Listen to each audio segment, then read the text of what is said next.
Today we are going to be looking at understanding the business life cycle, analyzing economic cycles, connecting both cycles, strategies for different cycles, and all these fall under the title Building Preparedness for All Business Cycles. So what is the cycle of a business? A business life cycle refers to the series and stages that a business gets to go through over its lifespan. Statistics are not here to scare us. Statistics are here to give us insights to inform the decisions we make so that we can find out why are less than 80% making it. Why are 20% making it? What are they doing? How can we follow what they are doing? So the four business life cycles are introduction or startup. That is when you are starting. You'll have your vision, you'll have your mission, you'll have the reason why you're starting business and who it is that cares that you're starting business enough to pay you. We have the growth stage when things are going well, money is coming in, you are hiring. Then maturity, when you need to think, do I expand to other regions? Do I find somebody to buy this business and retire? It's all up to you. And I'm going to go into the stages one at a time. So here are some strategies for the startup session or the introduction phase. Number one, you need market research. Many times people start a business because they have an idea, because it's something they love and enjoy doing, and their family has told them that is a great idea. While all those are good reasons for starting a business, getting a market research to inform your decision is going to help you get to the next stage without any trouble. Do you have a business model and a business plan?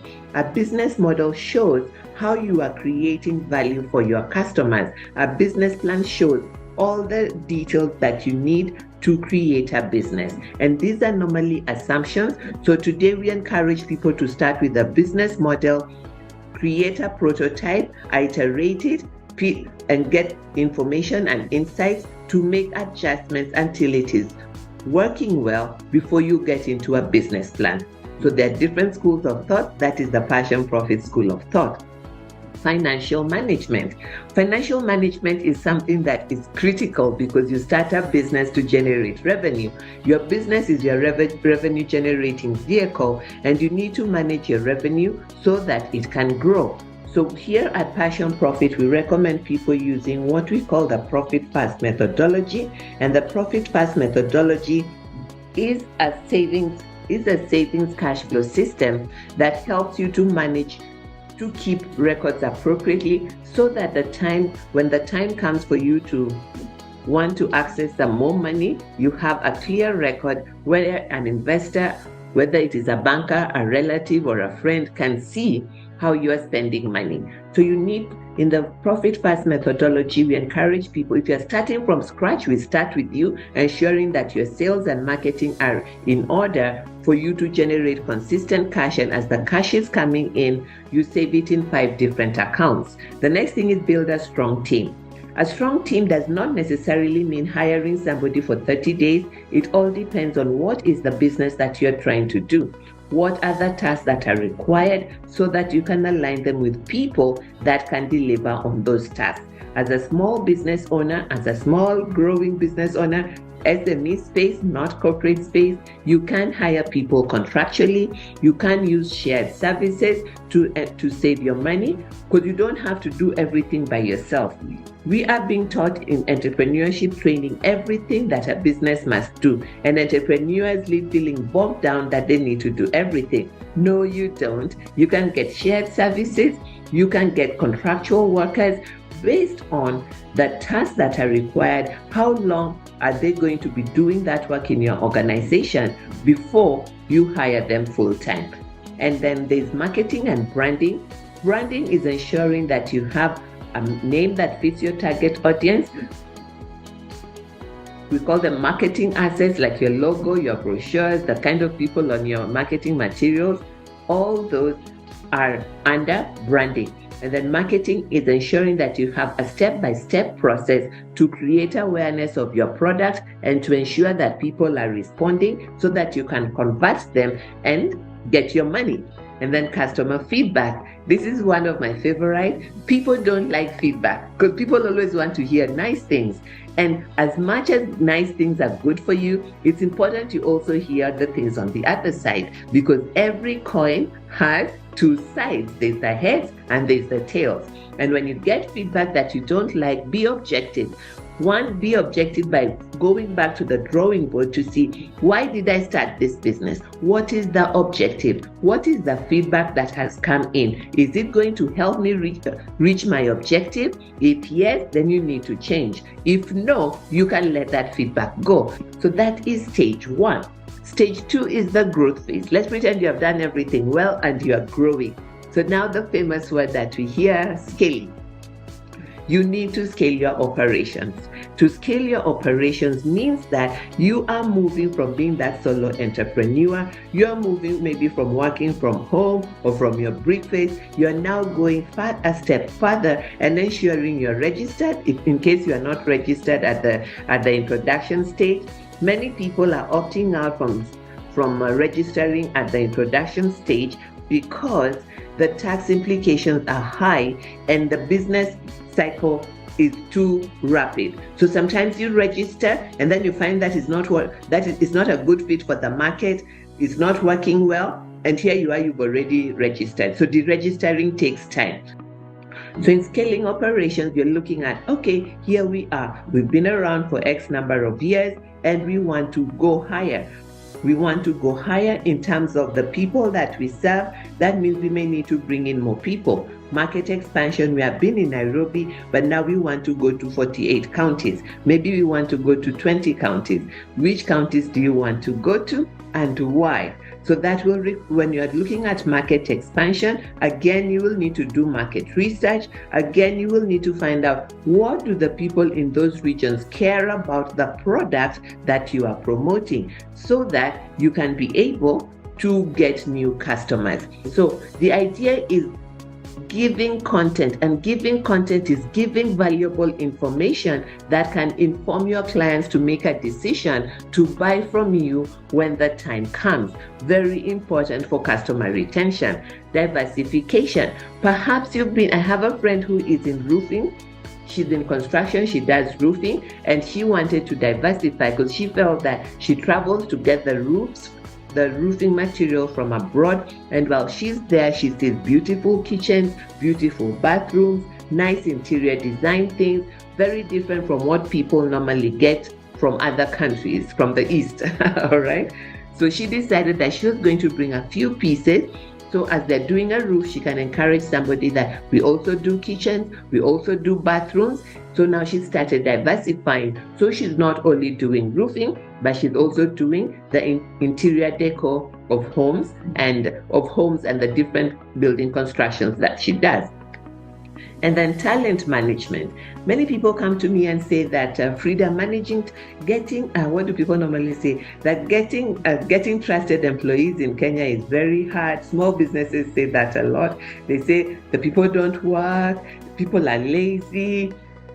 And then what else do they say? They say that the turnover is high. You wake up in the morning and a youngster has sent you an SMS that they're not coming back. It's not about you, it's about them. And we need to be conscious of how we hire, how we recruit, how we reward, and how we retain our employees. That is all part of the talent management. Where do you get your talent from? The people that you employ. How do you reward and recognize them? So you need to have a way of recognizing your people, and it will depend on your organization and your budget. The beautiful thing is that you can involve them, get to understand them, get to know what makes them tick, get to know what is exciting for them. Some people may want time off, some people may want money, some people may want outing, so you can have a mix. Some people may want a recognition. I go to some companies and I see employee of the month. Personally, I do not care for certificates. So if you're going to give me when I go to speak and they say they're going to give me a certificate, I say no. Unless it's a gift certificate, I'm not really interested. All right. So express what you expect, allow others to express what they expect, so that you can create a reward and retention program that is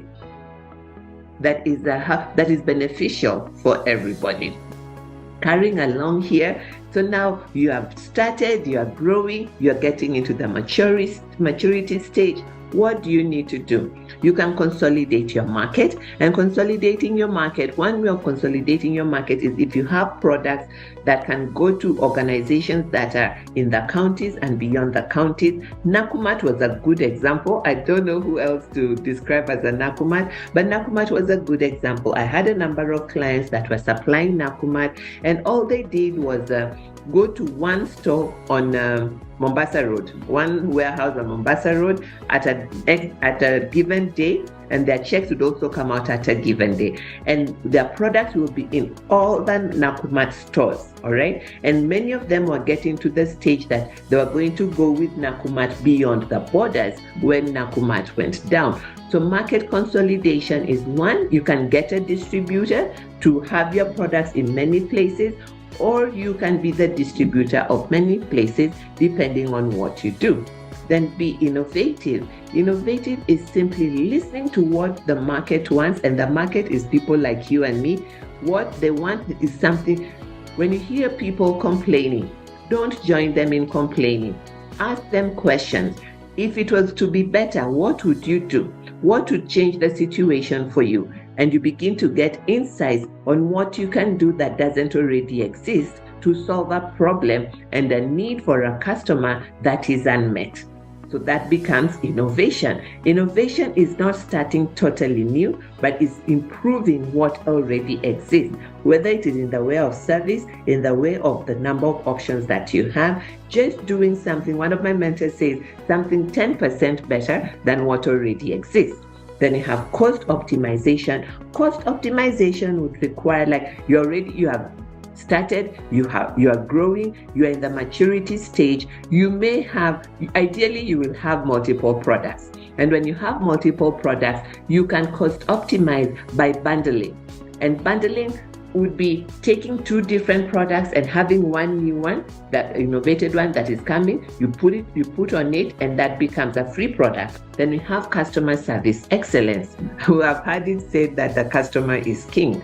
Well, the customer is king because we pay attention to what he or she wants and make adjustments to continue pleasing them. So how do you know what they want? Customer surveys are a good way of doing that. I'm sure you know Java, and if you don't know Java, you probably have gone to Safaricom. After you've called Safaricom or you visited a Safaricom shop, you normally get an SMS that asks you, how was our service? Rate 1 to 5. How was our service?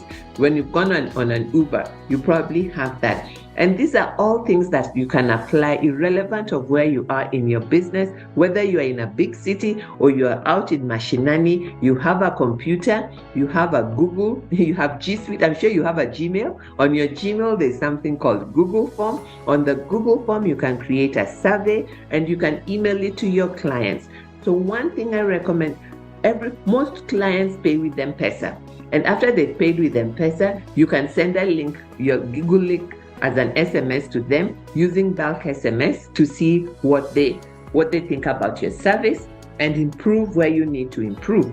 Ask questions in the places where you don't understand so that you can get the insights and information you need to continue growing. Finally, strategic partnerships. In the maturity age, if you've been doing well, you are growing partnerships as you go. And partnerships are critical for maturity stage because you're going to get access to different networks. And networks are not just people that you know, but these are people that you know that you can work with. Number one, people that you know that you can work with that have services and products that can complement yours. These are people that you know that have products and services that your clients may need. One of the things that we're doing currently as Passion Profit is helping organizations to create strategic partnerships, especially organizations that are coming into Kenya and organizations that want to go beyond Nairobi or beyond trying to get market penetration into a new region. That is something that we do, and if you need help in that area, we'll be happy to help you.